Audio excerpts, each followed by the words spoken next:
Bukhari dia. Ya.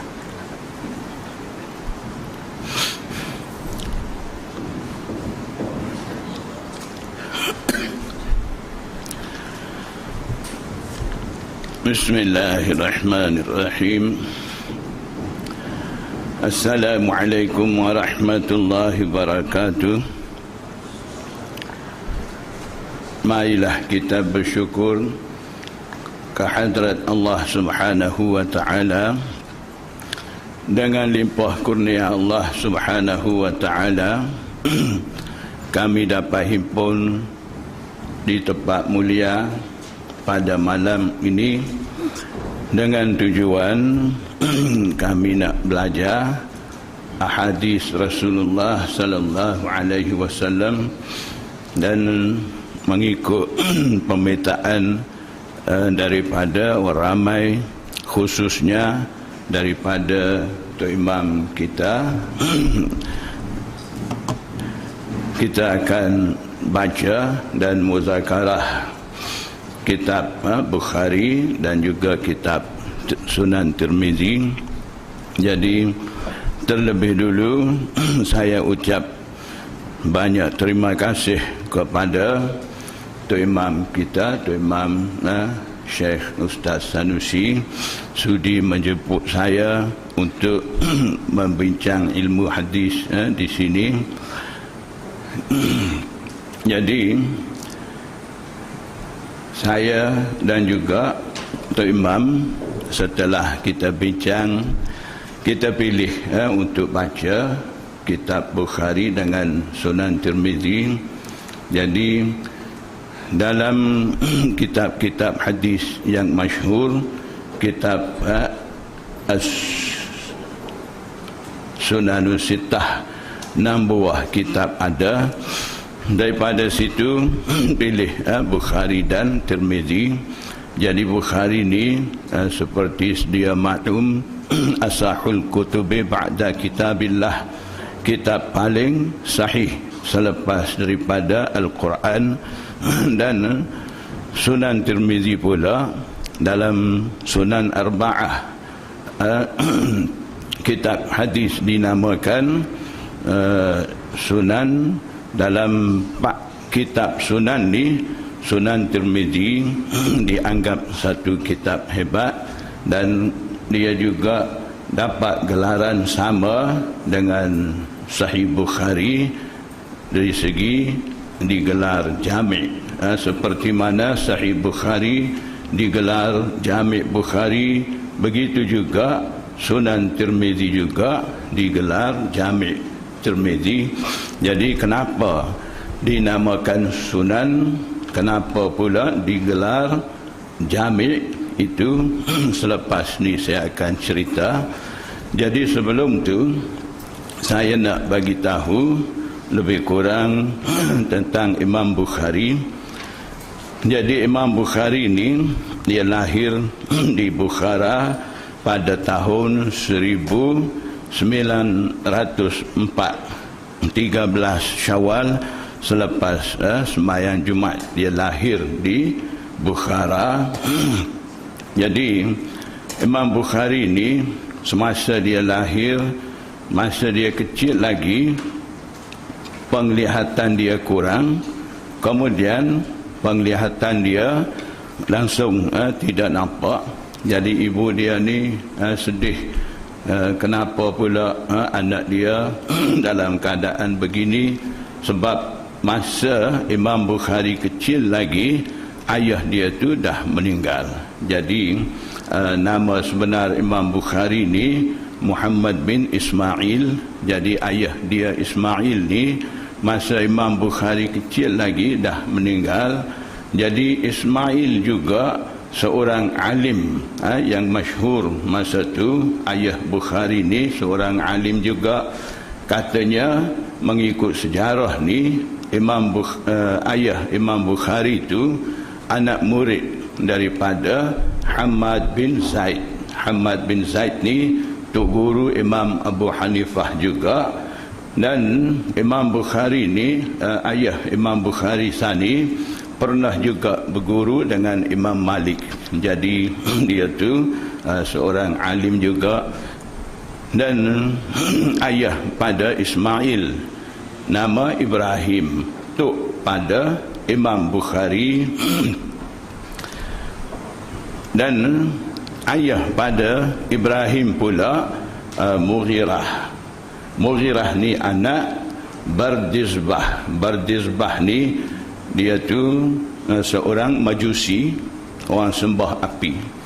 Jadi sampailah cucu dia Ibrahim tu masuk Islam. Kemudian Ismail Sani tu kepada Imam Bukhari, jadi seorang alim, anak murid Hamad bin Zaid, anak murid juga Imam Malik. Kemudian Imam Bukhari kecil Sani, bila dia punya penglihatan tu hilang, mak dia ni risau dan selalu berdoa di sisi Allah Subhanahu wa taala.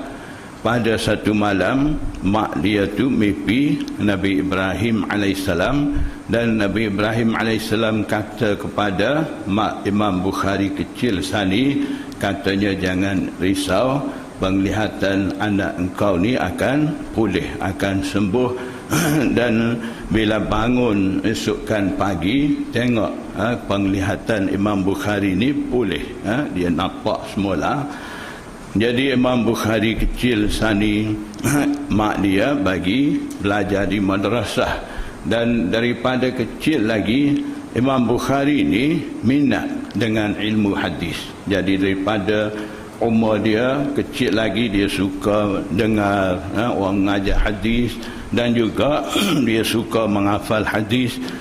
Dan sampai satu masa umur dia 9 tahun, 10 tahun, masa tu mak dia berhentikan dia daripada belajar di madrasah biasa, kemudian masukkan Imam Bukhari di madrasah mengajar hadis, khusus mengajar hadis di bawah jagaan Imam Dakhili.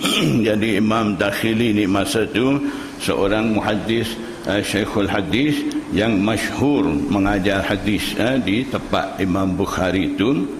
Jadi Imam Bukhari masuk madrasah Dakhili nak belajar hadis.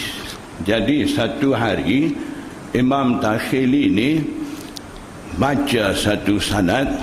Dalam sanad tu Imam Dakhili ni baca Sufyan an Abi Zubairi an Ibrahim, dia baca sanad begitu. Jadi Imam Bukhari kecil Sani, umur 10 tahun Sani, dia pun tegur dengan tok guru dia, katanya sanad ni tidak begitu. Jadi tok guru Sani tanya, kalau tidak begitu macam mana? Jadi mula sebelum tok guru tu tanya, dia ingat budak kecil ni mai ganggu dalam majlis dia, dia terasa tak berapa suka. Kemudian dia pun fikir, takut-takut dia terlupa ke, tersilap ke. Dia masuk balik tempat simpan kitab dia, dia pergi tengok. Sudah tengok sanad yang dia sebut Sani, dapati yang dia sebut ni salah. Kemudian dia keluar mai, dia panggil Imam Bukhari yang kecil Sani, tanya, anak, kalau sanad Sani salah, yang betul macam mana?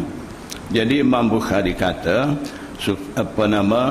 yang riwayat daripada Ibrahim ni bukan Abu Zubair. Yang riwayat daripada Ibrahim ni Zubair bin Adi.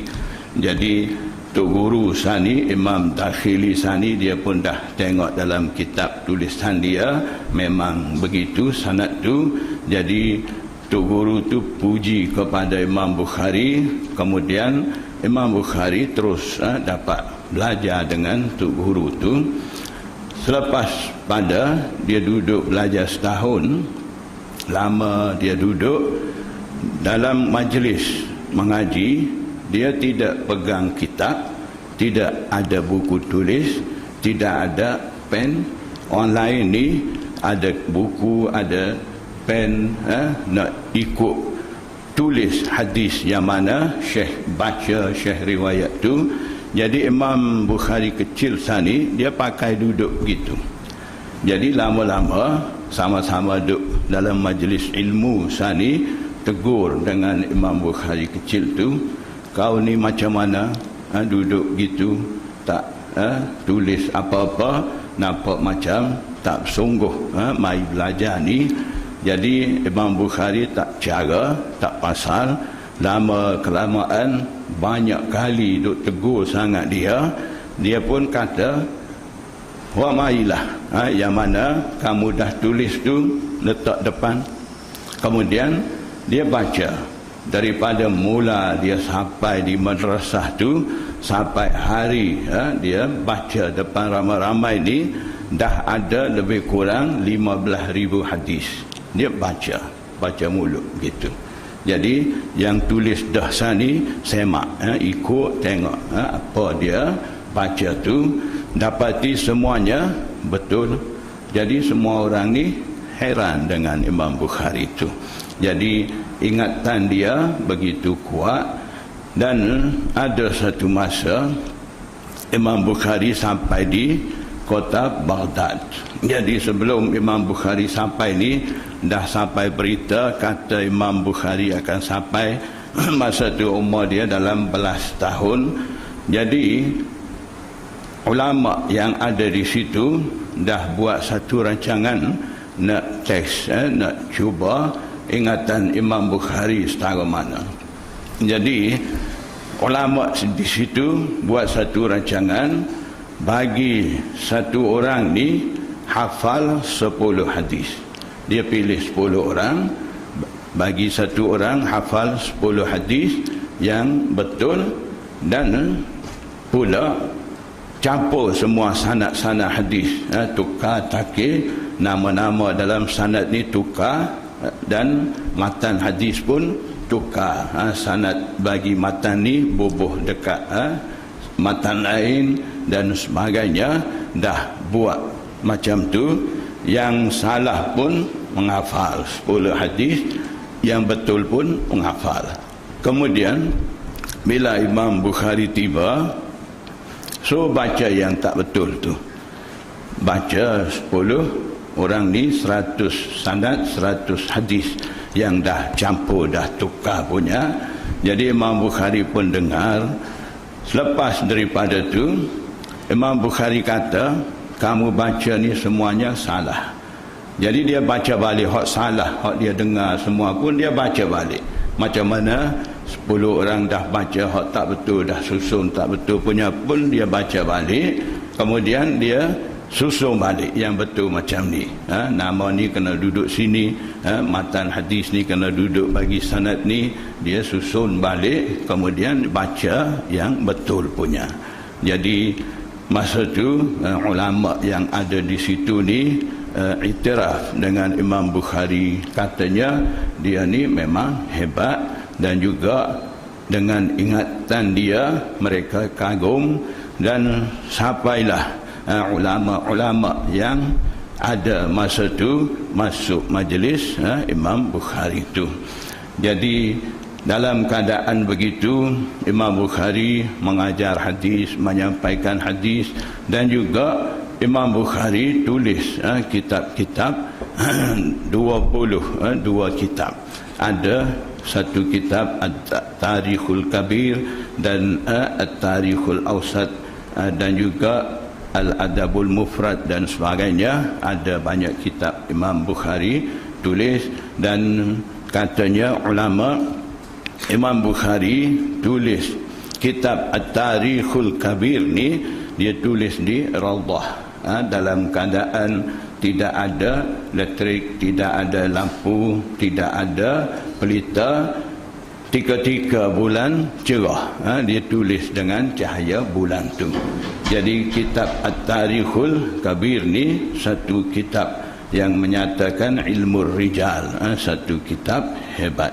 Jadi duduk dalam keadaan begitu, lama kelamaan ada pula yang dengki dengan Imam Bukhari. Dan satu masa gubernur di Bukhara ni dia minta dengan Imam Bukhari, katanya Imam Bukhari kena mari tempat dia, ajak Imam Bukhari untuk Imam Bukhari dengarkan hadis Bukhari dan juga At-Tarikhul Kabir Sani. Jadi Imam Bukhari enggan nak pergi tempat dia di tempat dia perintah, tempat dia duduk tu. Imam Bukhari kata, kalau nak dengar hadis, marilah di sini. Mari tempat mana saya mengajar, tempat mana orang ramai mari dengar hadis, mari di sini. Dia tak mau pergi. Jadi daripada situ Hakim Gubernur tu jadi musuh dengan Imam Bukhari, dan akhirnya buat satu rancangan nak bagi jatuh Imam Bukhari. Buat satu rancangan sampailah Imam Bukhari ni kena tuduh, katanya Imam Bukhari kata Quran ni makhluk, dan selepas daripada tu ramai orang lari daripada majlis Imam Bukhari. Akhirnya Imam Bukhari tinggal keseorangan. Dia pindah balik kampung dia, kemudian di situlah dia wafat pada tahun 256 1 Syawal, ba'dal Isya, selepas Isya Imam Bukhari meninggal. Jadi Imam Bukhari semasa dia hidup, dia ni satu orang yang senang. Ayah dia ada tinggal harta, dia dapat pesaka daripada ayah dia, tapi semuanya dia habiskan untuk ilmu, untuk belajar ilmu. Kalau ada orang nak belajar, ada apa-apa kekurangan, dia bantu dan sebagainya. Akhirnya harta benda dia habiskan untuk ilmu agama. Jadi itu lebih kurang sejarah Imam Bukhari ringkas. Jadi kitab-kitab kan baca ni, kitab Bukhari ni dalam kitab hadis yang terpilih oleh umat Islam 6 buah kitab: Bukhari, Muslim, Abu Dawud, Nasai, Tirmizi, Ibnu Majah. Dalam 6 buah kitab ni, kitab Bukhari ni top sekali dan digelar asahul kutub ba'da kitabillah, kitab paling sahih selepas daripada Al-Quran. Dan yang kedua Muslim, yang ketiga Nasai, dan yang keempat ni Abu Dawud, yang kelima Tirmizi, dan yang keenam ni Ibnu Majah. Jadi kitab Bukhari dapat nombor 1, digelar kitab paling sahih disebabkan cara susunan Imam Bukhari itu begitu kemas, dan syarat-syarat Imam Bukhari nak menerima satu-satu hadis ni begitu ketat. Jadi cara Imam Bukhari menerima hadis dengan cara imam-imam lain menerima hadis ni beza. Jadi Imam Abu Bakar Hazimi dia tulis dalam kitab Syurutul A'immatil Khamsah, dalam tu ada tulis Imam Bukhari ni dia ambil hadis daripada orang yang kuat ingatan, dan rawi sani sentiasa mendampingi dengan guru masa begitu lama, barulah dia ambil riwayat daripada rawi itu. Jadi riwayat dia nak ambil ni, rawi itu mesti kuat ingatan, dan juga rawi sani duduk mendampingi dengan guru masa begitu lama, barulah dia ambil hadis itu masuk dalam kitab Bukhari. Dan daripada rawi itu kuat juga ingatan, tapi mendampingi dengan guru ni masa tidak lama, dia ambil juga tapi masuk dalam kitab Bukhari sebagai mutabi'ah ataupun syahid, dia masuk dalam kitab Bukhari. Jadi dengan cara seperti itu, semua hadis dalam kitab Bukhari yang ada di bawah Tarjumatul Bab Maksud terjematul bab ni, tajuk bab dalam kitab Bukhari, seperti kita kata bila kita mula nak baca kitab Bukhari, di situ ada babun kaifa kana bad'ul wahyi ila Rasulillah sallallahu alaihi wasallam. Kemudian di bawah tajuk bab tu ada hadis haddatsana al-Humaydi Abdullah bin Zubair dan sebagainya dengan sanad yang lengkap. Jadi cara Imam Bukhari susun kitab Bukhari ni, setiap kitab, setiap bab ni ada terjematul bab. Terjematul bab maksudnya tajuk bagi satu bab tu. Jadi di bawah terjematul bab tu Imam Bukhari masukkan hadis dengan haddatsana, akhbarana dan sebagainya. Dengan cara seperti itu Imam Bukhari masukkan hadis. Kemudian selain daripada itu Imam Bukhari masukkan ta'liq. Hadis merupakan hadis mu'allaq. Hadis mu'allaq ni, hadis tu Imam Bukhari masuk, tapi dalam sanad hadis tu rawi tidak sebut. Kadang-kadang ada digugurkan rawi daripada awal sanad dan tengah sanad, akhir sanad, dan juga terkadang rawi daripada sanad tu semua sekali digugurkan, buang semua tu. Hanya Imam Bukhari sebut siapa sahabat yang sebut hadis tu dan tulis hadis. Jadi itu panggil ta'liq dalam kitab Bukhari. Dan juga ada mutabi'ah dan syahid yang menyokong kepada hadisul bab sani. Semua sekali kalau kita bilang sekali dengan hadis yang berulang dalam kitab Bukhari, yang berulang maksudnya, misal kata hadis innamal a'malu binniyat, hadis tu berulang dalam kitab Bukhari 7 kali. Dan juga hadis Hirakl, hadis yang menyatakan berkenaan kisah Raja Rom, yang mana sahabat-sahabat pergi hantar utusan daripada Nabi sallallahu alaihi wasallam. Hadis tu berulang dalam kitab Bukhari 10 kali. Jadi banyak hadis. Cara Imam Bukhari buat ni begitu, satu-satu hadis berulang banyak kali. Walaupun berulang begitu, ada hikmat, ada seni kehalusan daripada Imam Bukhari. Bukan kata dia ingat hadis sikit saja, sebab tak ada nak tulis hadis banyak dia pun tulis ulang-ulang. Tidak macam tu. Imam Bukhari ingat hadis setengah. Muhaddisin kata 300,000 hadis, setengah kata 600.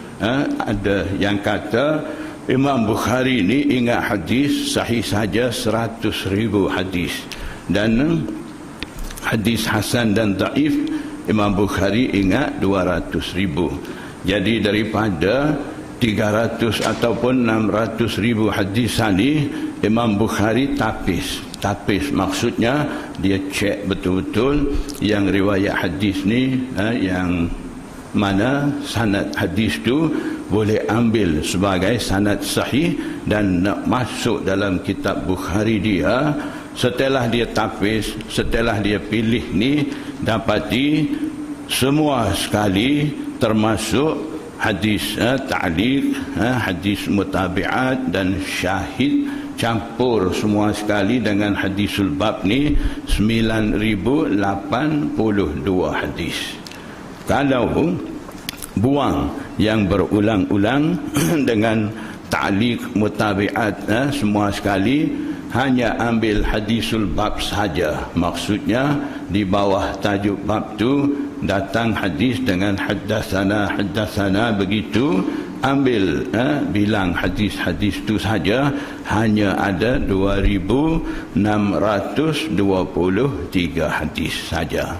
Jadi dengan berulang tu semua sekali ada 9,000 lebih. Jadi hadis-hadis yang mana itu Imam Bukhari dah pun tapis ambil. Dan kitab Imam Bukhari ni, tujuan Imam Bukhari susun kitab Bukhari ni, Imam Bukhari nak ijtihad, nak istinbat hukum daripada hadis-hadis. Jadi sebab itulah muhaddisin kata fiqhul Bukhari fi tarajumihi, fiqh kefahaman ataupun ijtihad, seni halus daripada Imam Bukhari ni dapati dalam tarajim dia, terjematul bab dia. Maksudnya bila kita baca babu kaifa kana bada'ul wahyi ila Rasulillah, bab ini menyatakan bagaimana permulaan turunnya wahyu kepada Rasulullah SAW. Jadi maksudnya di bawah tajuk bab sani, Imam Bukhari akan masukkan hadis-hadis yang menceritakan bagaimana cara turunnya wahyu kepada Rasulullah SAW. Jadi daripada hadis-hadis itulah Imam Bukhari ambil keluar tajuk sani, bagaimana permulaan wahyu kepada Rasulullah SAW. Jadi maksudnya istinbat ataupun ijtihad Imam Bukhari daripada hadis yang dia masuk bawah tajuk bab sani ada pada terjematul bab. Misal kata ada hadis yang menyatakan larang istinja menghadap kiblah.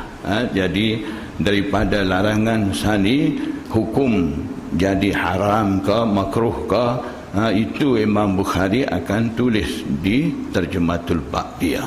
Jadi terjematul bab ni merupakan ijtihad daripada Imam Bukhari, dan hadisul bab yang ada di bawah terjematul bab ni itu merupakan dalil bagi terjematul bab Imam Bukhari. Itu cara Imam Bukhari. Jadi kalau begitu maksudnya terjematul bab dengan hadisul bab ni kita akan nampak ada sesuai. Itu biasanya ataupun sepatutnya begitu. Tapi terkadang kita akan jumpa, bila baca Bukhari ni kita akan jumpa terjematul bab, tajuk bab ni Imam Bukhari tulis lain. Maksud daripada tajuk bab sani, kita nak cari dalam hadis yang Imam Bukhari dah masuk di bawah tajuk bab tu, mungkin tak jumpa. Ada juga begitu. Seperti kita nak baca babu bada'il wahyi, permulaan wahyu. Tiba-tiba di bawah tajuk ni kita akan baca hadis berkenaan dengan innamal a'malu binniyat. Hadis tu menceritakan pasal niat. Tajuk ni permulaan wahyu. Jadi kalau kita tengok zahir hadis tu dengan tajuk bab ni, nampak tak sesuai. Munasabah, penyesuaian di antara terjematul bab dengan hadisul bab ni tidak nampak jelas, tidak nampak selalu. Ada juga macam tu.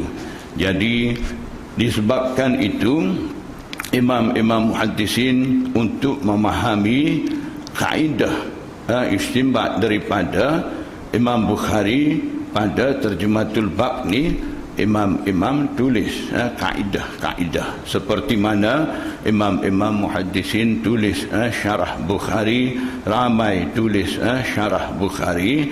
Tapi muhaddisin masa tu mereka kata syarah bagi Imam Bukhari ni tak cukup lagi, tak lengkap lagi. Sampailah Hafiz Ibn Hajar Al-Asqalani ni tulis Fathul Bari, syarah Bukhari yang kita duk pegang sini, itu Imam sama. Jadi bila Hafiz Ibn Hajar Asqalani tulis kitab syarah Bukhari itu, barulah ulama sedunia kata dah cukup. Sebelum tu mereka kata hutang bagi syarah Bukhari ni tak langsai lagi. Bila tulis Fathul Bari, barulah umat Islam wahati. Lepas pada tu ada pula satu masalah tentang terjematul bab sani.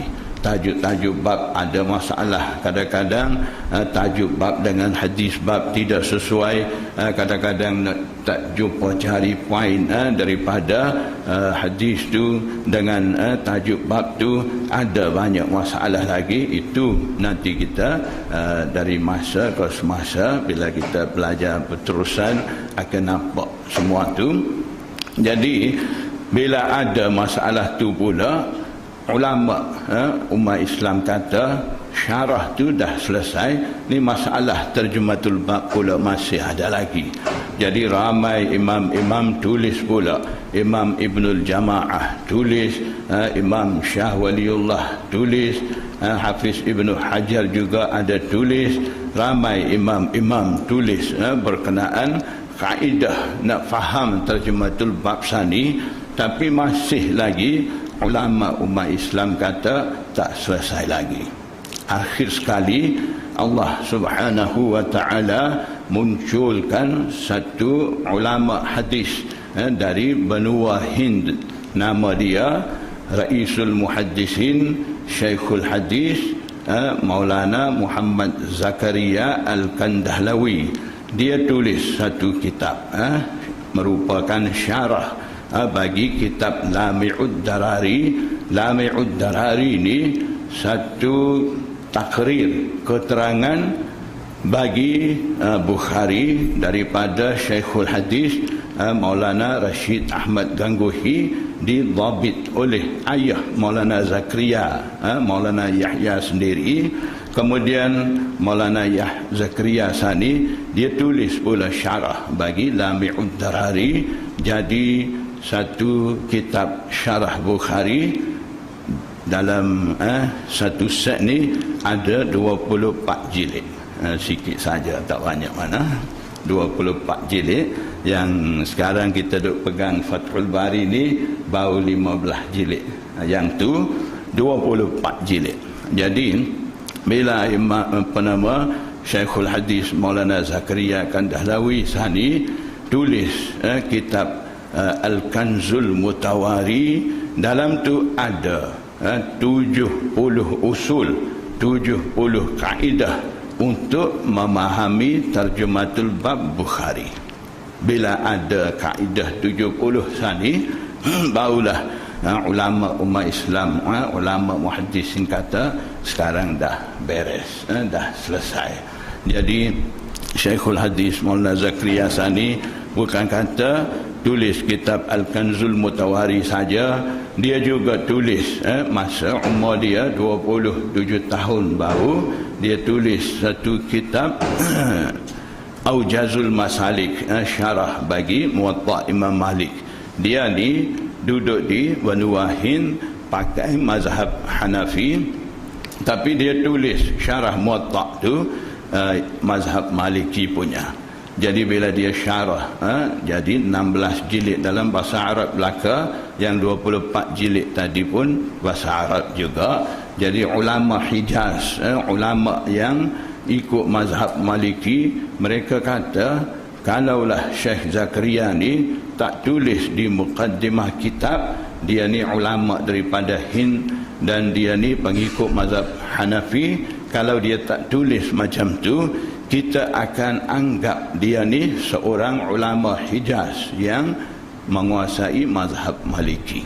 Sampai begitu dia boleh syarah kupasan mazhab Maliki, isu-isu semasa yang ada dalam mazhab Maliki, sampai ulama Maliki jadi muskil nak selesai isu-isu semasa tu, dia boleh tulis dalam tu. Jadi dialah akhirnya selesaikan masalah terjematul bab sani. Jadi 70 usul sani, kalau kita nak cerita selalu tak sempat, susah juga mau ingat. Jadi sambil-sambil baca Bukhari, di mana terjematul bab tu patut guna kaedah daripada 70 usul sani, saya akan cerita. Di sini kena guna kaedah ni, di sini kena pakai kaedah ni, barulah kita akan faham terjematul bab dan hadisul bab, dan akan nampak ijtihad Imam Bukhari itu. Kalau tidak, kita baca saja, terjemah saja, kita tidak akan nampak semua tu. Jadi pelan-pelan insya-Allah akan bagi tahu kaedah-kaedah tu. Dan kitab Bukhari ni seperti mana digelar sahih, begitu juga digelar jami'. Jadi untuk gelar satu-satu kitab hadis dengan gelaran jami' ni, kitab hadis tu kena lengkap dengan 8 tajuk utama, barulah boleh gelar kitab hadis tu sebagai jami'. Jadi gelar Sahih Bukhari itu disebabkan hadis-hadis yang ada dalam kitab Bukhari ni sanad dia sahih belaka. Itu sebab. Dan gelar jami' ni sebab ada 8 tajuk utama dalam kitab Bukhari. Begitu juga dalam kitab Sunan Tirmizi pun ada 8 tajuk utama sani. Sebab tu kitab Bukhari digelar jami', kitab Sunan Tirmizi juga digelar jami'. Jadi 8 tajuk utama sani. Pertama, siyar. Siyar jamak bagi sirah. Maknanya dalam kitab hadis tu akan ada hadis-hadis yang menceritakan dengan sirah. Yang kedua, adab, jamak bagi adab. Maknanya dalam kitab hadis tu akan ada hadis-hadis, riwayat-riwayat berkenaan adab, adab makan, adab minum dan sebagainya, itu akan ada. Yang ketiga, aqaid, jamak bagi aqidah. Maknanya dalam kitab hadis tu akan ada hadis-hadis yang berkaitan dengan akidah.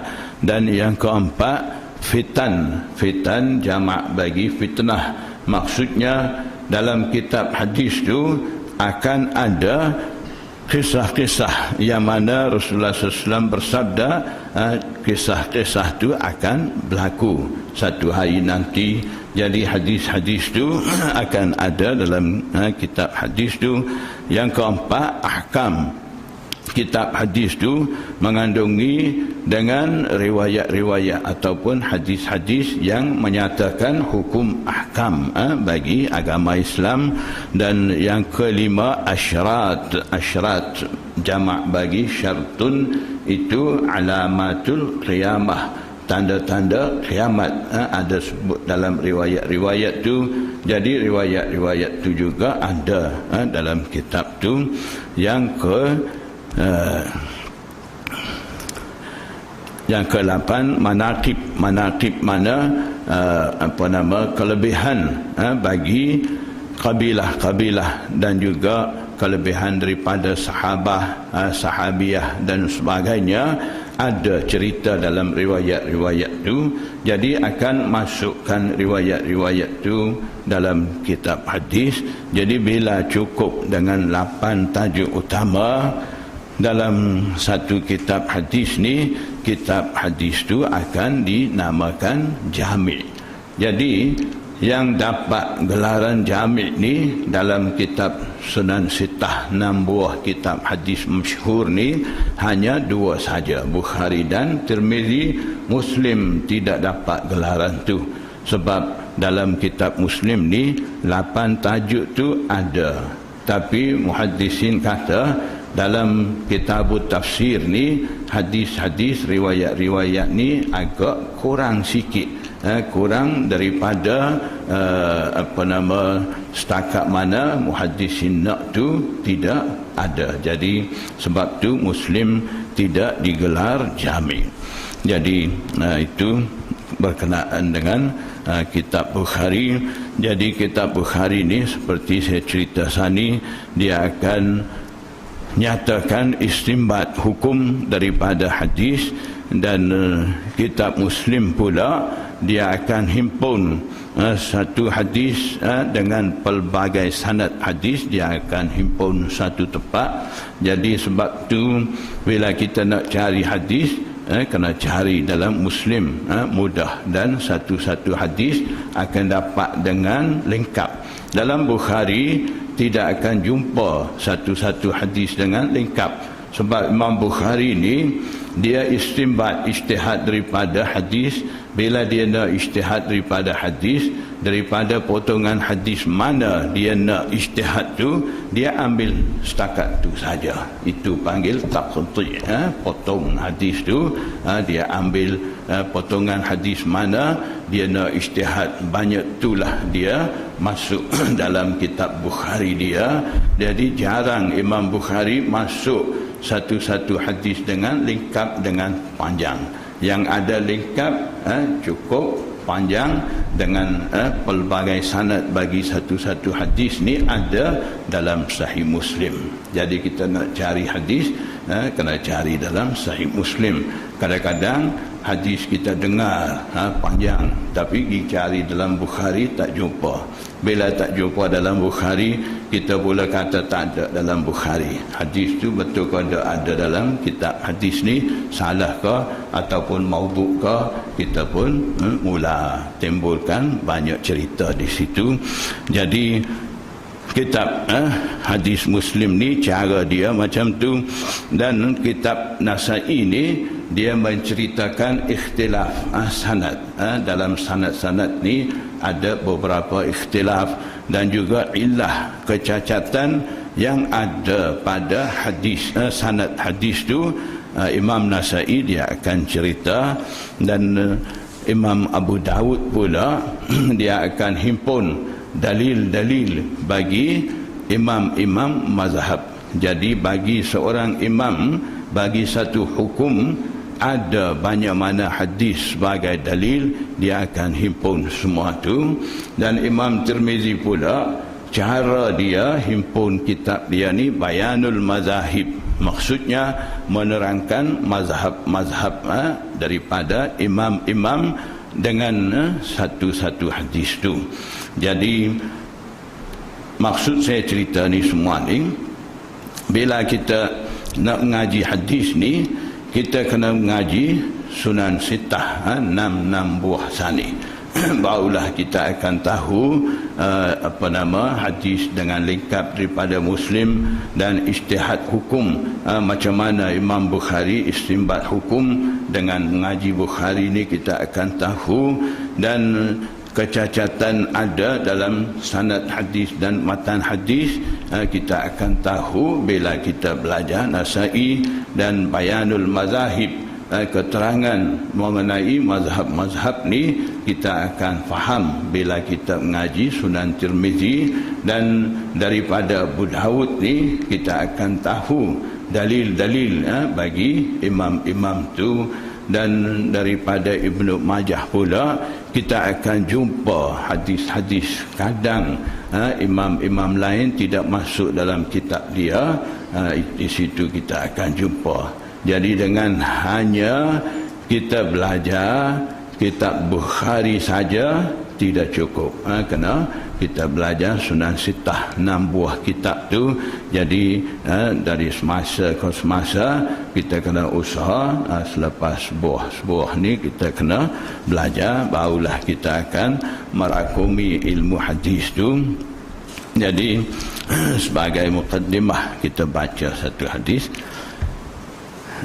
Jadi Sunan Tirmizi pun untuk perkenalkan kitab dia tu dengan Imam Tirmizi ada juga lebih kurang macam ni, kena cerita juga, tengok keadaan sempat ke tidak lepas ni, ataupun kita pergi ke Sunan Tirmizi, lepas tu baca hadis tu minggu depan, ataupun nak baca sahadis macam mana tu? Ya, baca satu ya, insyaAllah. Bismillahirrahmanirrahim. Kitabu Bada'il Wahyi. Kitab ni menceritakan permulaan wahyu.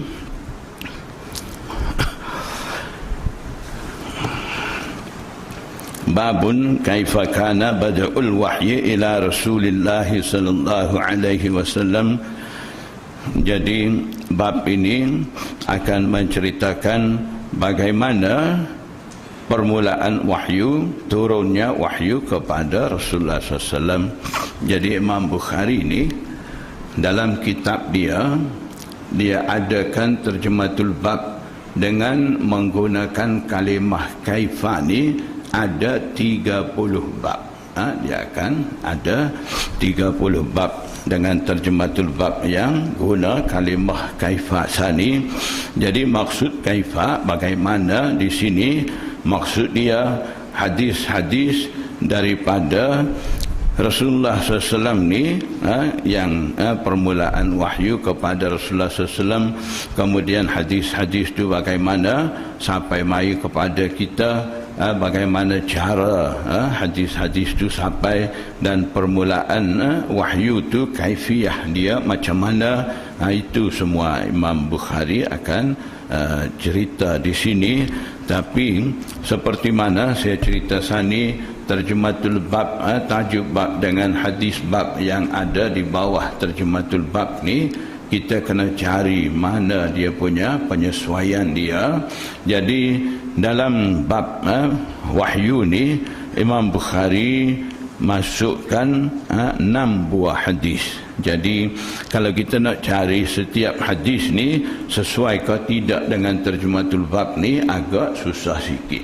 Seperti mana saya cerita sani, yang Imam Bukhari adakan tajuk bab ni berkenaan dengan permulaan wahyu.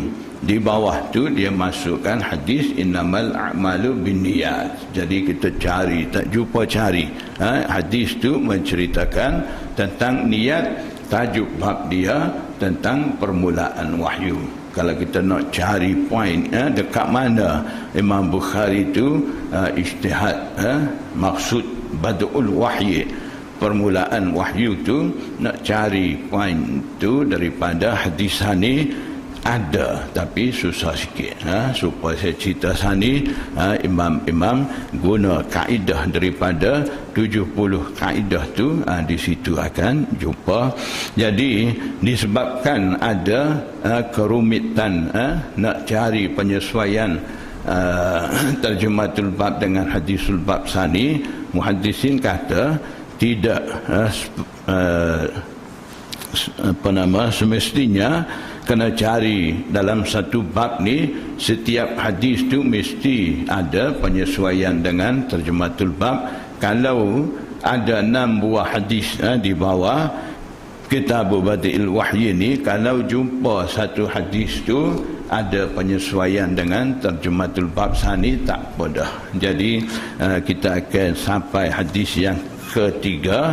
Di situ akan ada kisah bagaimana Rasulullah SAW mula terima wahyu tu. Jadi hadis tu dikira sesuai dengan tajuk bab tu.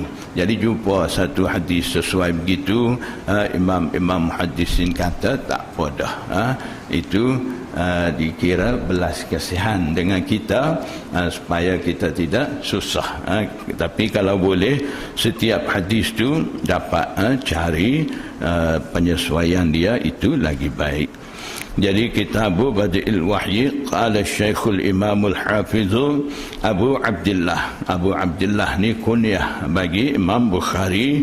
Nama dia Muhammad bin Ismail, Muhammad bin Ismail bin Ibrahim bin al-Mughirah al-Bukhari rahimahullahu ta'ala. Amin. Babun kaifa kana bad'ul wahyi ila Rasulillah sallallahu alaihi wasallam wa qaulullah jalla dzikruhu. Firman Allah Subhanahu wa ta'ala, inna auhayna ilaika kama auhayna ila Nuhin wan nabiyina min ba'dihi. Kami mewahyukan kepada engkau seperti mana kami wahyukan kepada Nabi Nuh dan juga nabi-nabi yang ada selepas daripadanya, selepas daripada Nabi Nuh. Jadi dalam ayat ni ada kaitan dengan tajuk bab sani. Jadi tajuk bab sani menceritakan badul wahyi, permulaan wahyu kepada Rasulullah SAW. Jadi dalam ayat sani pun ada maksud wahyu ni mula turun kepada Nabi Nuh. Kalau begitu mungkin kita akan fikir di sini, sebelum daripada Nabi Nuh, Nabi Adam ada, Nabi Idris ada, Nabi Syuaib ada. Jadi nabi-nabi itu, Nabi Syed ada. Jadi nabi-nabi itu tidak dapat wahyu ke macam mana? Jadi kita akan jadi rumit di situ. Jadi ulama muhaddisin bagi tahu di sini dalam ayat ni mengkhususkan Nabi Nuh dengan mulanya turun wahyu ni disebabkan Nabi Nuh itulah dikira sahibus syariah, mula-mula diberi syariah kepada dia, dan wahyu tentang hukum ahkam syariah ni mula turun pada Nabi Nuh. Jadi sebab tu dalam ayat ni wahyu kepada Nabi Nuh dan nabi-nabi yang ada selepas dia. Jadi nabi-nabi yang ada sebelum Nabi Nuh ni macam mana Allah Subhanahu wa taala tidak turun wahyu kepada mereka? Jadi ulama muhaddisin bagi tahu umat semasa Nabi Adam, Nabi Syed, Nabi Idris ni masa tu dikira umat tu dalam keadaan keanak-anakan. Maksudnya masa tu manusia ni tidak biasa lagi dengan semua urusan yang ada dalam dunia ni. Jadi zaman Nabi Adam ni Allah Subhanahu wa taala hanya bagi pengajaran tamadun dan sebagainya, itu saja. Masa tu cara mengajar untuk buat amal ibadat dan hukum ahkam yang mana menjadikan mukallaf ni tidak ada lagi masa tu. Dan bila tiba masa Nabi Syed, masa tu Allah Subhanahu wa taala bagi pengajaran untuk ziraah, tanam-tanaman. Dan bila sampai masa Nabi Idris ni sana'ah, maknanya pertukangan dan sebagainya. Jadi daripada situ perlahan-perlahan bila dah dapat lengkap dengan maklumat semua tu, bila sampailah masa Nabi Nuh, masa tu dikira dah dewasa, dan mulalah Allah Subhanahu wa taala perintah kepada Nabi Nuh alaihissalam supaya ajak kepada hak, kebenaran, tauhid, dan juga untuk meninggalkan daripada syirik, kufur dan sebagainya. Jadi maksudnya masa itulah mula wahyu kepada Nabi Nuh. Dan sebab tu dalam ayat sebut inna auhayna ilaika kama auhayna ila nuhin wan nabiyina min ba'dihi. Jadi wahyu ni perlu untuk kepada manusia, sebab untuk mendapatkan ilmu ni ada banyak perantaraan. Bagi falsafah Yunani, mereka menjadikan qiyas aqliyah bagi perantaraan untuk dapatkan ilmu. Dan kumpulan a'immah mujtahidin pula, mereka menggunakan ijtihad mereka untuk perantaraan dapatkan ilmu. Dan ulama sufi, mereka arifin pula, mereka anggap ilham tu perantaraan untuk dapatkan ilmu. Jadi walaupun begitu, mereka ada juga takzib, mendustakan satu sama lain. Kata aku betul, musalah dan sebagainya. Ada keadaan-keadaan macam tu. Jadi bila berlaku keadaan-keadaan di kalangan manusia, jadi perlu satu keadaan yang akan tunjuk memberi petunjuk kepada akal yang mana benda itulah dikira tetap benar dan tidak dikira salah. Jadi wahyu ni datang daripada Allah Subhanahu wa taala. Di situ tidak ada ihtimal nak jadi salah, silap dan sebagainya. Jadi sebab itulah wahyu ni perlu untuk manusia, sebab wahyu ni bila datang daripada Allah Subhanahu wa taala, Jibril alaihissalam bawa datang wahyu kepada Rasulullah SAW dengan diiringi 70,000 malaikat. Jadi di situ tidak perlu bimbang untuk menjadi salah dan sebagainya. Dan kekuatan Jibril pun kita dah biasa dengar, dia punya saiz tubuh badan tu pernah dia perlihatkan Rasulullah SAW, kepala dia duduk di atas 7 langit, kaki duduk bawah 7 langit, dan ada 600 sayap. Buka 2 sayap tu dah boleh tutup hujung langit tu dengan hujung langit sana. Jadi maksudnya dari segi kekuatan pun kuat. Jibril alaihissalam pantas pun begitu pantas, dan tidak ada apa-apa yang boleh ganggu, boleh tahan dengan Jibril daripada sampaikan wahyu tu. Jadi itulah perlu adakan wahyu kepada Rasulullah SAW. Jadi dengan adanya wahyu ilmu yang betul, Rasulullah SAW akan bawa manusia kepada jalan yang benar. Jadi Bukhari sekarang ini dulu teman. Kalau hadis panjang pula. Itu cerita Tirmizi sikit. Allahu a'lam.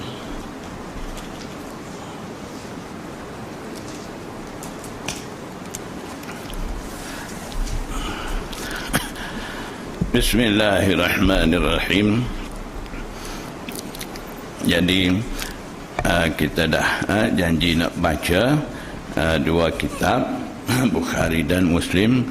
Jadi peringkat awal ni memang macam ni lah, ada kita nak biasa dengan kitab tu, kena tahu dia punya cerita-cerita dia, ada makan masa sikit. Mungkin lepas pada ni kita akan baca hadis terus dengan huraian hadis-hadis insya-Allah. Jadi kitab Tirmizi ini seperti mana saya dah campur sekali dengan Bukhari tadi. Jadi Imam Tirmizi ini nama dia Muhammad bin Isa dan gelaran dia Abu Isa.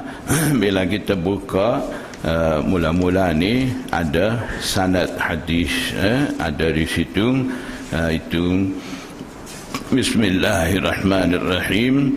Akhbarana Syekh Abdul Fath Abdul Malik ibn Abil Qasim Abdullah ibn Abi Sahlin al-Harwi al-Karuhi fil ashr al-awwal min Dhil Hijjah sanata 47 wa 500 bi Makkah. Syarafallahu wa ana asma'u.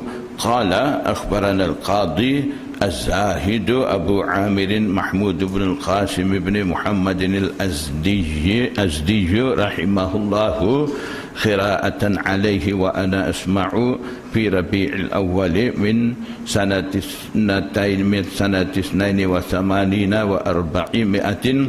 قال الكروخي وأخبرنا الشيخ أبو نصر عبد العزيز بن محمد بن علي بن إبراهيم الترياقي والشيخ أبو بكر أحمد بن عبد الصمد بن أبي الفضل بن أبي حامد الهورجي رحمهما الله قراءة عليهما وأنا أسمع في ربيع الآخر من سنة 81 و400. قالوا أخبرنا أبو محمد عبد الجبار بن محمد بن عبد الله بن أبي الجراح الجراحي المروزي المرزباني قراءة عليه akhbarana Abu al-Abbas Muhammad bin Ahmad bin Mahmud bin Fudail al-Mahbubi al-Marwazi fa aqarra bihi Syekh Thiqatul Amin. Jadi ini sanad bagi kitab Tirmizi yang bawa sanad ni Umar bin Tabarzat, dia punya sanad. Jadi sanad dia ditemu kepada Imam Tirmizi. Jadi yang tu pun penting dalam pengajian hadis ni, daripada pelajar ni dia kena ada sanad daripada guru yang mengajar hadis, terus daripada guru sanad kepada guru-guru dia, sambung sampai Rasulullah SAW. Jadi seperti contoh misal kata sekarang saya nak baca kitab-kitab hadis Sunan Sittah dan sebagainya, mesti saya ada sanad hadis bersambung terus daripada guru-guru saya sampailah Rasulullah SAW. Jadi biasanya daripada guru-guru kita, sanad hadis ni kalau sampai kepada Imam Sunan Sittah cukup dah. Sebab daripada Imam Sunan Sittah ni dah ada sanad muttasil, sanad bersambung kepada Rasulullah sallallahu alaihi wasallam. Jadi sanad hadis saya ni saya belajar daripada tok guru saya, nama Maulana Mufti Qari Muhammad Yusuf As'adi. Saya belajar di Burma dulu. Jadi dia ni, tok guru saya ni, dia belajar di India, di Banuahin, di Madrasah Saharanpur. Tok guru dia yang saya cerita sani, yang kata tulis 70 usul untuk faham terjematul bab, dan yang tulis kitab Al-Kanzul Mutawari Syarah Bukhari 24 jilid. Lagi dia tulis kitab Aujazul Masalik Syarah Muwatta Imam Malik 16 jilid. Dia tu nama dia Syekh Zakaria Kandahlawi. Jadi dia ni umur dia 20 tahun. Syekh dia, tugu dia dah suruh dia mengajar Bukhari dah. Dan terus bagi gelaran Syekhul Hadis masa tu dah. Kemudian dia mengajar hadis khusus dan umumnya ilmu alat, ilmu tafsir, fiqh dan sebagainya selama 60 tahun. Umur dia 80 tahun, dia hijrah pergi Madinah. Umur dia 85 tahun, mati di Madinah, wafat di Madinah. Dia pula belajar hadis dengan tok guru dia, Syekh Muhaddis Akbar Khalil Ahmad Saharanpuri, pengarang kitab Bazlul Majhud fi Halli Sunan Abi Dawud. Jadi pengarang Bazlul Majhud ni itu guru pada Syekhul Hadis Zakaria Kandahlawi. Dan Khalil Ahmad Saharanpuri pula belajar dengan guru-guru dia sanad sampai ke Musnidul Hind Syah Waliullah Muhaddis Hindi Ad-Dahlawi. Jadi daripada situ Syah Waliullah ni dia belajar dengan ayah dia dulu. Umur dia 15 tahun. Masa tu tiba-tiba ayah dia pula dah meninggal. Dia pula terpaksa kena pikul tanggungjawab besar untuk mengajar semua bidang ilmu, khususnya hadis. Dah dia mengajar 15 tahun. Dia sempat pergi buat haji di Mekah, dan dia duduk 2 tahun di Hijaz belajar dengan Syekh Abu Tahir. Masa tu muhaddis terkenal di Hijaz. Jadi dia belajar di situ. Jadi sanad terus daripada tu sampailah kepada Rasulullah SAW. Nanti ada masa insya-Allah saya akan bawa ada satu senarai nama daripada saya, tugu-tugu saya, sampailah Imam Sunan Sittah, Imam 4 mazhab, terus kepada tabi'i, sahabat-sahabat sampai Rasulullah. Nanti saya akan bagi dengan pelajar-pelajar insya-Allah. Jadi Imam Tirmizi ini nama dia Muhammad bin Isa Saurat bin Musa At-Tirmizi, Hafiz Al-Hafiz, Hafiz hadis. Hafiz ni maksud dia orang ingat hadis 100,000 hadis, itu panggil Hafiz. Kalau hujjah ni panggil orang ingat hadis 300,000 hadis. Jadi Hafiz Ibn Hajar yang kita dah sebut, pengarang kitab Fathul Bari Sani, dia pun gelaran dia Hafiz juga. Hafiz ni bukan Hafiz Quran, maksud dalam bidang hadis ni Hafiz ni orang alim ingat hadis 100,000 sekali dengan sanad, itu panggil Hafiz, Hafizul Hadis. Jadi Imam Tirmizi punya gelaran Abu Isa. Abu Isa makna dia bapa Isa. Jadi ada satu hadis Rasulullah SAW larang seseorang ni gelar diri dengan gelaran Abu Isa. Ada hadis larang begitu. Jadi Imam Tirmizi ni dia imam hadis terkenal, imam hadis masyhur. Kenapa dia buat dengan larangan Rasulullah tu? Rasulullah SAW dah larang, tak bagi bubuh nama sendiri Abu Isa. Jadi Imam Tirmizi pula bubuh. Sebab apa? Jadi ada ulama bagi tahu hadis yang mana Nabi sallallahu alaihi wasallam larang seseorang itu gelar diri dengan Abu Isa, bapa Isa ni. Hadis tu Rasulullah SAW bersabda, fi ibtida'il Islam, pada permulaan Islam. Masa tu iman sahabat-sahabat ni masih belum mantap lagi. Takutnya kalau benar letak gelaran Abu Isa, bapa Isa, takut-takut dalam hati umat Nabi Muhammad SAW ni masuk satu akidah Nabi Isa ni ada bapa. Jadi Nabi Isa ni ada bapa, lepas tu ada ibu, taslis, akidah taslis, panggil apa, 3 serangkai ke.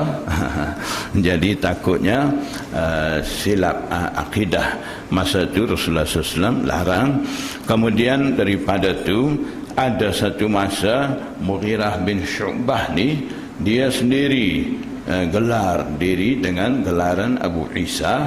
Masa tu Saidina Umar tegur dengan Mughirah bin Syu'bah, kenapa engkau gelar diri dengan gelaran Abu Isa ni, sedangkan Rasulullah SAW ada larang.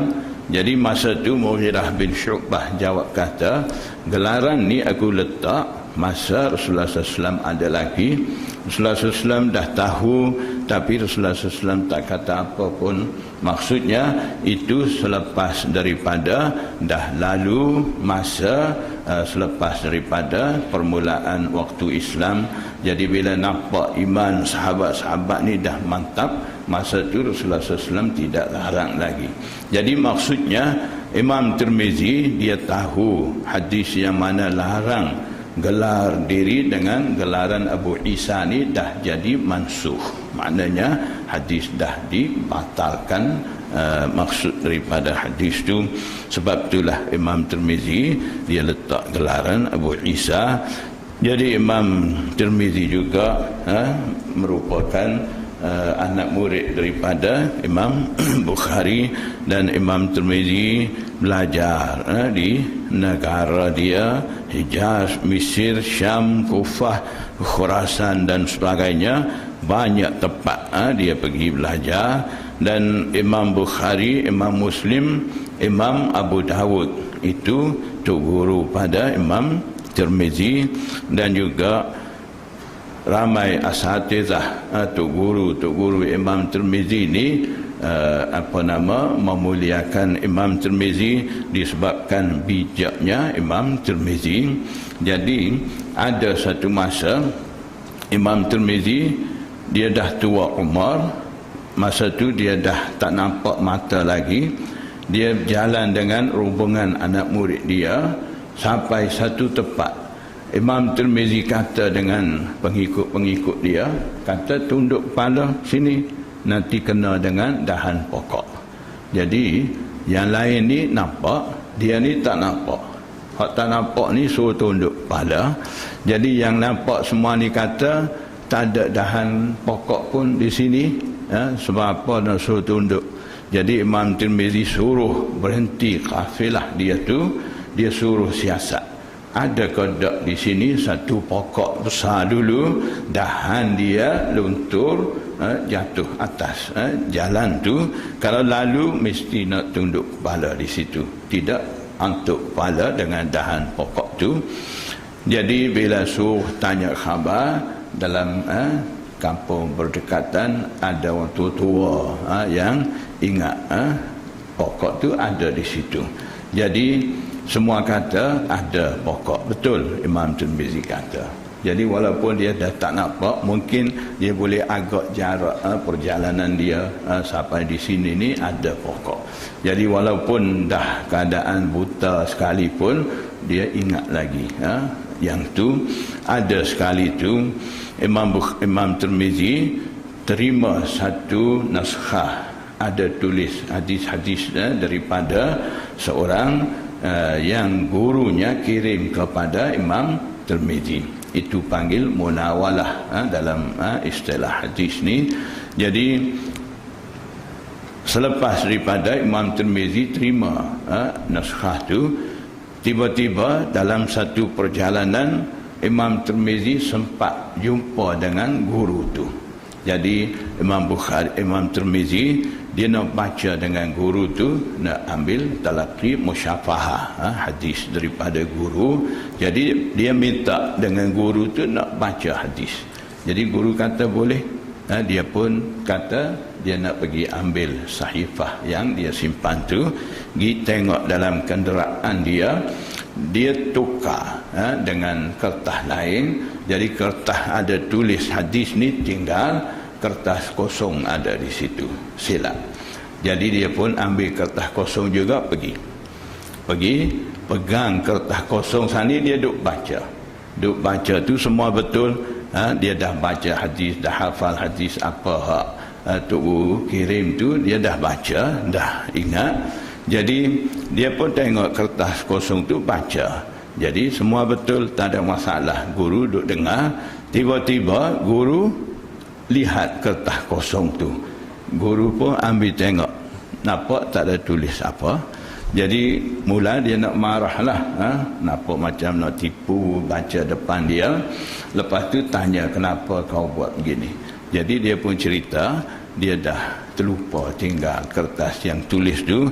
Kalaulah disebabkan kertas yang dah tulis tu tinggal, tak baca dengan guru masa ni, takutnya tak sempat lain kali, tak boleh nak baca. Jadi sebab tu baca hak ada dalam ingatan saya. Kertas ni saya pegang, takut guru marah.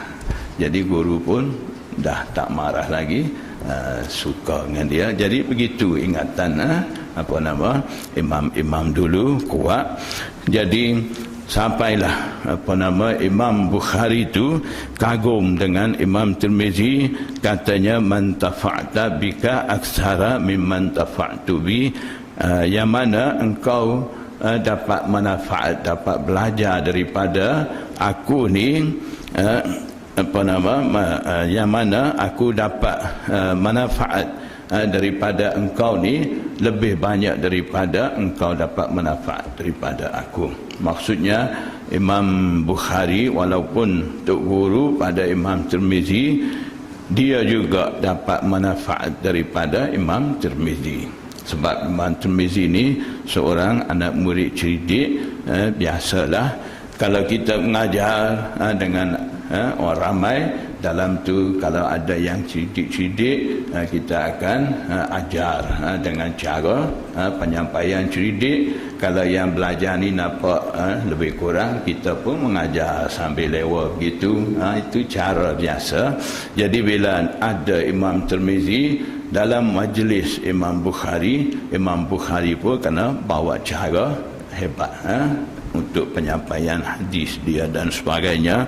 Dan ada juga Imam Bukhari itu terima riwayat daripada Imam Tirmizi. Ada satu riwayat daripada Sayyidina Ali, la yahillu li ahadin ay yajnuba fi hadzal masjid ghairi wa ghairuka. Jadi Imam Tirmizi bila dia nakal hadis ni, dia cerita di hujung akhir hadis tu, dia kata waqad sami'a Muhammad bin Ismail minni hadzal hadis. Imam Muhammad bin Ismail al-Bukhari ni dia dengar hadis ni daripada aku. Jadi tu guru dia riwayat daripada dia. Abwabut taharati ar-Rasulillah sallallahu alaihi wasallam. Jadi Imam Tirmizi mula dengan bab taharah. Jadi kitab Sunan Tirmizi ini dinamakan Sunan. Sunan maksudnya kitab-kitab hadis disusun mengikut tertib fiqhiyah, susunan fiqh. Kitabut taharah, kitabus salat, kitabus zakat, kitabus saum dan sebagainya, ikut susunan kitab fiqh. Dia masukkan tajuk-tajuk, kemudian hadis-hadis yang ada sesuai dengan tajuk tu dia akan masuk. Jadi sebab tu Imam Bukhari, Imam Tirmizi mula dengan abwabut taharah, bab taharah, seperti mana dalam kitab-kitab fiqh mula dengan bab taharah. Rasulullah sallallahu alaihi wasallam, daripada Rasulullah sallallahu alaihi wasallam. Maksud Imam Tirmizi sebut Rasulullah sallallahu alaihi wasallam ni, tujuan dia akan masuk hadis-hadis dalam kitab dia, hadis-hadis marfu'ah, hadis-hadis marfu' saja. Hadis marfu' ni maksud dia ma udhifa lin nabiy sallallahu alaihi wasallam qaulan wa fi'lan wa taqriran, itu panggil hadis marfu'. Maksudnya hadis-hadis yang dinisbahkan kepada Nabi SAW, sama ada sabdaan Nabi SAW, perbuatan Nabi SAW, ataupun pengiktirafan daripada Nabi sallallahu alaihi wasallam. Jadi maksudnya Imam Tirmizi dalam kitab Sunan Tirmizi ini akan masuk ahadis marfu'ah, hadis-hadis marfu' saja. Dia tidak akan masuk hadis mauquf. Hadis mauquf makna hadis-hadis yang menceritakan sabda, perkataan daripada sahabat, perbuatan daripada sahabat dan sebagainya. Itu dia tidak akan masuk.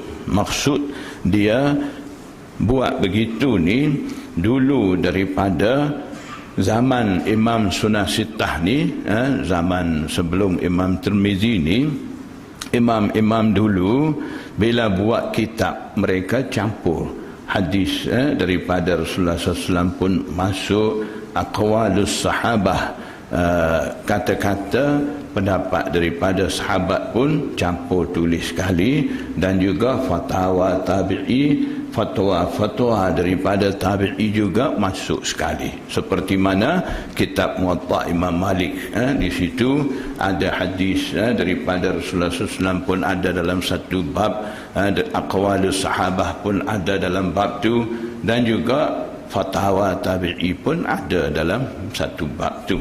Jadi bila mai ke Imam Sunan Sittah ni, imam-imam tu nak buat kitab hadis khusus, ada nisbah dengan Rasulullah sallallahu alaihi wasallam sahaja. Jadi itulah maksud Imam Tirmizi abwabut taharati ar-Rasulillah.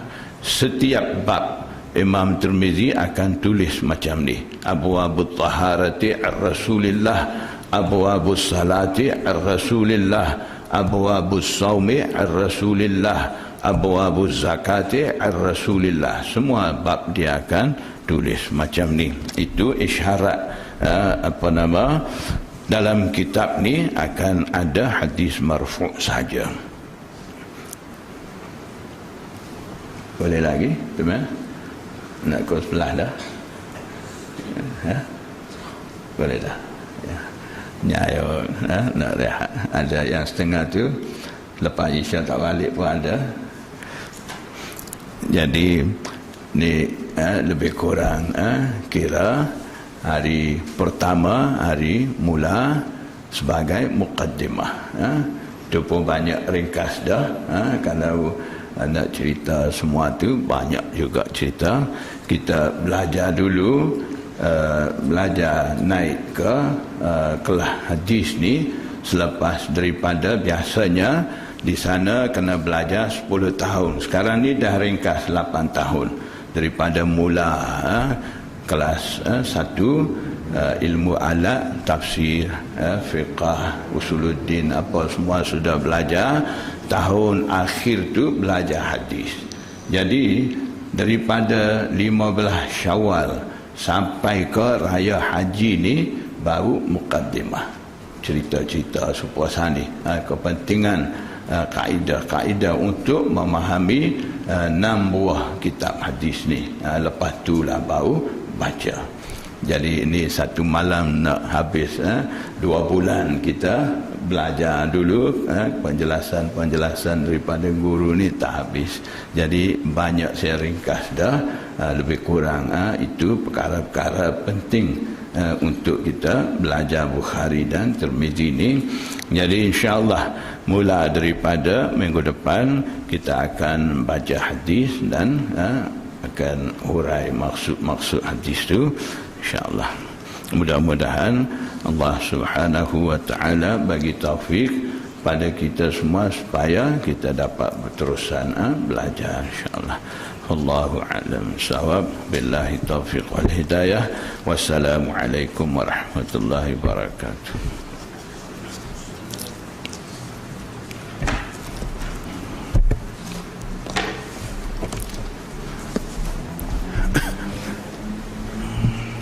Kiri